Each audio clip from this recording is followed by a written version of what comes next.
Mercury Capri. Picture this. It's 1970, and American car buyers are getting their first taste of genuine European sports car design at an affordable price. The Mercury Capri wasn't just another car. It was Ford's bold experiment in bringing old-world sophistication to new-world driveways. Born in the design studios of Ford of Britain and built in Cologne, Germany, the Capri was everything American sports cars weren't. While Detroit was obsessed with raw power and chrome, the Capri offered something revolutionary: European finesse with American practicality. The development story reads like an international thriller. Ford had been planning this European Mustang since 1964, long before most Americans could even pronounce Volkswagen correctly. They took components from the humble Cortina and Escort, then sculpted them into something that looked like it belonged on the Riviera. When it arrived in American showrooms in 1970, the Capri was marketed with a tagline that perfectly captured its appeal: the sexy European.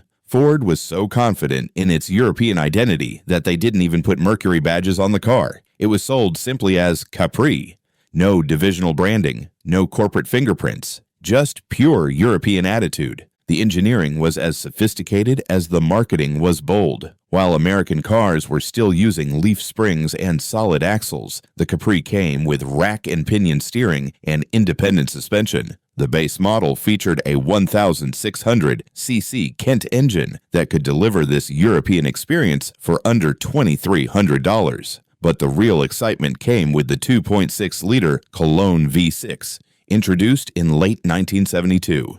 This wasn't just about the numbers, though the V6 Capri could hit 60 miles per hour in under 10 seconds and reach 110 miles per hour. It was about the feel. American car magazines raved about the Capri's balance and handling, with reviewers praising it as a proper sports car. High praise in an era when most American performance cars handled like trucks. The 1973 Mercury Capri 2600 represented the peak of the breed, with its V6 producing 106 horsepower and 130 pound-feet of torque. It offered genuine performance wrapped in European styling. Ford built over 113,000 examples that year alone, proving that Americans were hungry for something different. But the Capri's European identity, which made it special, also sealed its fate. As the dollar weakened against European currencies throughout the mid-1970s, importing these German-built cars became increasingly expensive. Ford found itself in the awkward position of competing with its own upcoming 1979 Mustang redesign.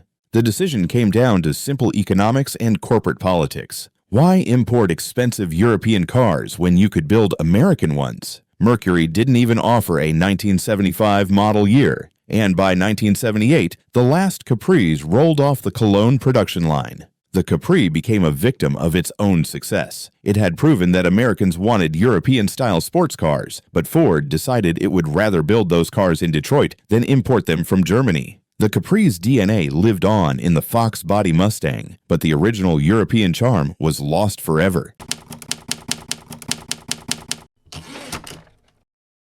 The Mazda RX-2. In 1970, Mazda made the boldest technological bet in automotive history. While every other manufacturer was refining the piston engine, Mazda decided to abandon it entirely. The RX-2 wasn't just another car. It was the vanguard of a revolution that was supposed to change everything. The weapon of choice was the Wankel rotary engine, and Mazda was absolutely convinced it was the future. By 1972, over 100,000 rotary-powered Mazdas were sold in the United States alone. By the mid-1970s, rotary engines powered half of Mazda's entire production. This wasn't a side project or a niche experiment. This was Mazda betting the entire company on revolutionary technology. The RX-2 showcased everything that made rotary engines magical. Built on the Mazda Capella platform, it housed a 12A Wankel rotary that was unlike anything American buyers had ever experienced. Instead of pistons hammering up and down, the rotary used smooth, spinning triangular rotors. The result was power delivery smoother than silk and a distinctive sound that rotary enthusiasts still describe with religious devotion. The technical specifications read like science fiction. The 12A engine featured two rotary chambers of 573 cubic centimeters each, for a total displacement of just 1,146 cc.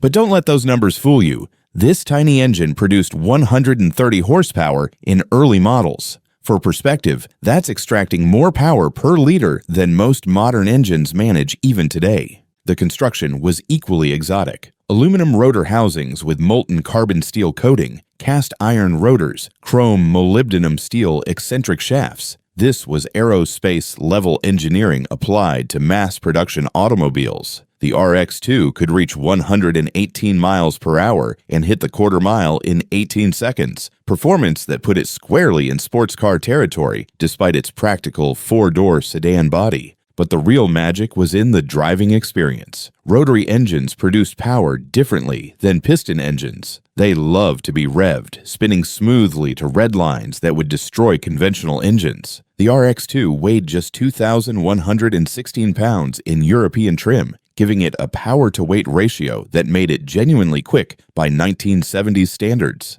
Mazda was so confident in rotary technology that by 1974, they had eliminated virtually all piston engines from their lineup. This wasn't gradual adoption, this was corporate transformation on a scale rarely seen in automotive history. They projected selling 60,000 rotary-powered cars in America in 1972 alone, and by that year, 4 out of 5 Mazdas sold in America had rotary power. The timing seemed perfect. The Clean Air Act of 1970 was forcing manufacturers to meet strict emission standards, and rotary engines initially appeared to have advantages in meeting these requirements. Their smooth combustion characteristics and simpler mechanical design suggested they might be the solution to the emissions puzzle. Then reality intervened with devastating force. The 1973 oil crisis hit Mazda like a hammer blow. Suddenly, fuel economy became the most important automotive attribute, and rotary engines had a fatal flaw.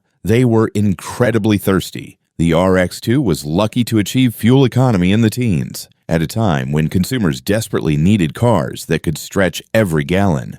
But fuel consumption was just the beginning of the rotary's problems. The complex sealing systems that made smooth rotation possible were also prone to failure. Rotary engines consumed oil by design, requiring owners to regularly add oil between changes. The exotic construction that made them powerful also made them expensive to rebuild when they inevitably wore out. By mid-1975, rotary models had become essentially special-order vehicles. Mazda's revolutionary bet had turned into a corporate disaster. The company nearly collapsed as consumers fled from rotary-powered cars, leaving dealers with unsaleable inventory and a reputation for impractical technology. The RX2 production ended in 1978. Taking with it approximately 240,000 examples that had been built during the 8-year run. But the real tragedy wasn't the end of production, it was what happened to the existing cars. Rotary engines required specialized knowledge to maintain properly.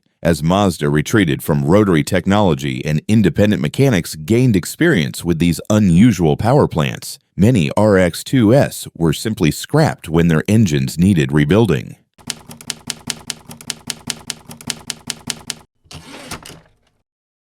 The Dale three-wheeler. Sometimes truth is stranger than fiction, and the story of the Dale three-wheeler proves that point with devastating clarity. This isn't just a tale of a failed car, it's the story of the most audacious automotive fraud in American history, wrapped in a package that exploited national crisis for personal gain. The year was 1974, and America was reeling from the oil crisis. Gas lines stretched for blocks. Fuel prices had quadrupled, and consumers were desperately seeking alternatives to gas-guzzling American cars. Into this chaos stepped Liz Carmichael and the 20th Century Motor Car Corporation, promising a revolutionary solution, a three-wheeled car that could achieve 70 miles per gallon while costing just $2,000. The Dale seemed like the answer to America's prayers. Carmichael claimed her revolutionary three-wheeler would weigh less than 1,000 pounds, reach 85 miles per hour, and deliver unprecedented fuel economy using an 850cc BMW motorcycle engine. The design was genuinely innovative. Eliminating one rear wheel would save 300 pounds and reduce costs by $300.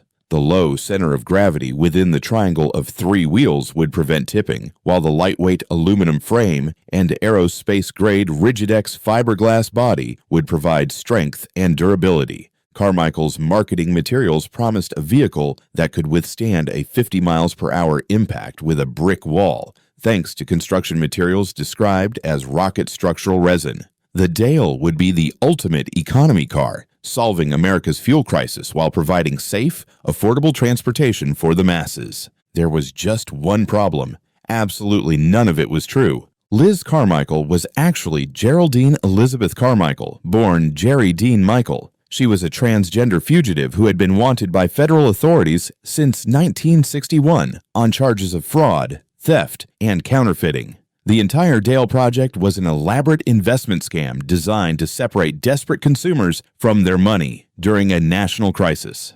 The fraud was breathtaking in its audacity. While Carmichael collected millions from investors and customers who placed orders for the revolutionary Dale, only 3 prototypes were ever built. Investigation revealed the shocking truth about these supposed examples of advanced automotive engineering. The display model shown at the 1975 Los Angeles Auto Show was a complete fake. It had no steering wheel, no accelerator pedal, and a lawnmower motor sitting in the engine bay to provide the illusion of mechanical sophistication. Another display model was even more primitive, with wheels literally nailed to 2x4s. Only one prototype could actually move under its own power, and even that was a crude mock-up rather than a functional automobile. The scale of the fraud was staggering. An estimated 5,000 customers were bilked out of $6 million, enormous sums for the mid-1970s. Carmichael had exploited Americans' desperation for fuel-efficient transportation, promising revolutionary technology that existed only in marketing brochures and press releases. The legal consequences were swift and severe. After a 7-month trial that attracted national media coverage, Carmichael was convicted on 26 counts, including conspiracy, stock fraud, and grand theft. But in a final act of audacious criminality, she disappeared before reporting to prison, vanishing with the remaining investor funds and leaving behind only broken dreams and empty promises. For 14 years, Liz Carmichael remained a ghost. Then, in 1989, the television program Unsolved Mysteries featured her case, leading to her capture in Dale, Texas, an ironic location given the name of her fraudulent vehicle. Working under the alias Catherine Elizabeth Johnson, she had built a new life while her victims continued to suffer the consequences of her crimes. Extradited to California, Carmichael was sentenced to 10 years in prison. She died of cancer in 2004, taking the full truth of the Dale fraud with her. But the impact of her crimes extended far beyond the immediate financial losses.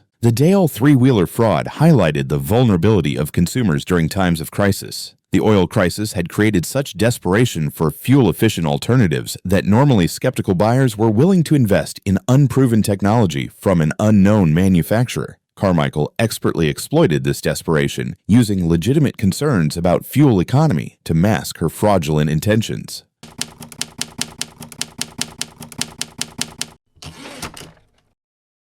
The Chrysler Laser XE, the final car in our collection of lost automotive legends, comes from the 1980s, not the 1970s, but its story perfectly illustrates how corporate confusion can kill even the most competent automobiles. The Chrysler Laser XE was a genuinely good sports car that died because Chrysler couldn't figure out what it wanted to be. Introduced for the 1984 model year, the Laser XE represented Chrysler's first ever dedicated sports car. Built on the successful K platform that had saved the company from bankruptcy, the Laser was positioned as an executive personal luxury coupe designed to attract younger customers to the Chrysler brand. The engineering was impressive for its time. The base model featured a 2.2-liter four-cylinder engine producing 93 horsepower, but the real excitement came with the XE trim's turbocharged version. This force-fed 2.2-liter engine cranked out 142 horsepower in 1984, rising to 146 horsepower by 1985. For perspective, that was serious performance in an era when many V8 engines struggled to produce similar power. The Laser XE could sprint from 0 to 60 miles per hour in 8.6 seconds. Genuinely quick performance for 1984. More impressively, it achieved this while delivering 23 mpg and maintaining an aerodynamically efficient 0.35 drag coefficient. This was a thoroughly modern sports car that combined performance with efficiency. The interior showcased technology that seemed straight out of science fiction. The digital dashboard featured electronic readouts for the speedometer, tachometer, and odometer, along with digital displays for temperature, oil pressure, voltage, and fuel level. An advanced electronic monitoring system checked 22 separate vehicle functions, providing audio alerts through a synthesized voice system that was cutting-edge technology for 1984. The exterior design was equally advanced, with sleek, low-slung aerodynamic styling that stood out from the typical boxy aesthetic of 1980s cars. Turbocharged models featured distinctive black hood louvers, while the overall design language spoke to serious performance intentions. Initial sales suggested Chrysler had a winner. The 1984 model year saw nearly 60,000 Laser sales, indicating strong consumer interest in Chrysler's sports car experiment. The automotive press praised the Laser's performance, efficiency, and advanced technology. Everything seemed to be going according to plan.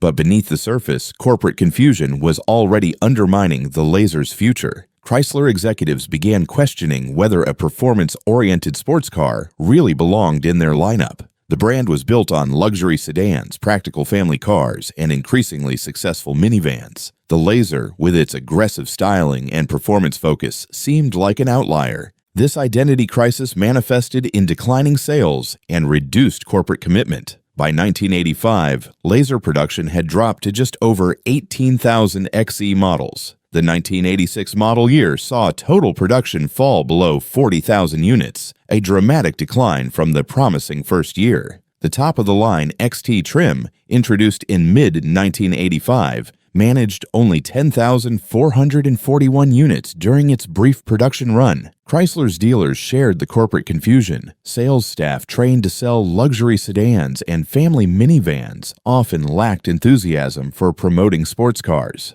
The Laser found itself competing not just against established performance cars like the Mustang and Camaro, but also against Japanese sports coupes like the Toyota Supra and Nissan 300ZX. In this crowded market, a confused brand message proved fatal. The final blow came from an unexpected source: corporate strategy. Chrysler decided that rather than develop the Laser further, they would import sports cars from their relationship with Mitsubishi. The Laser was canceled after just 3 years, replaced by the Mitsubishi-built Chrysler Conquest for 1987. The total production run of 147,396 Lasers might seem substantial, but spread across 3 model years and multiple trim levels. Individual variants became quite rare. The turbocharged XE and XT models, which represented the most desirable versions, were produced in particularly limited numbers. Today, finding a well-preserved Chrysler Laser XE is extraordinarily difficult. The combination of short production run, advancing age, and typical 1980s reliability issues has eliminated most examples. The surviving cars have become increasingly collectible as enthusiasts recognize their historical significance as Chrysler's brief foray into dedicated sports car territory. The Laser XE represents a fascinating case study in corporate identity and market positioning. The car itself was thoroughly competent, offering genuine performance, advanced technology, and efficient operation. But Chrysler's inability to commit to the sports car market ultimately doomed what could have been a successful long-term product line. The advanced electronic features that made the Laser special in 1984 also contribute to its rarity today. The digital dashboard and synthesized voice warnings that seemed so futuristic 4 decades ago are now sources of reliability problems that make restoration challenging. Finding replacement parts for these electronic systems has become nearly impossible. The Chrysler Laser XE died not from technical failure or market rejection, but from corporate confusion about brand identity. It proved that even good cars can disappear when the company building them can't decide what they want to be. In a decade that produced many forgettable automobiles, the Laser XE stands out as a genuinely interesting car that deserved a better fate.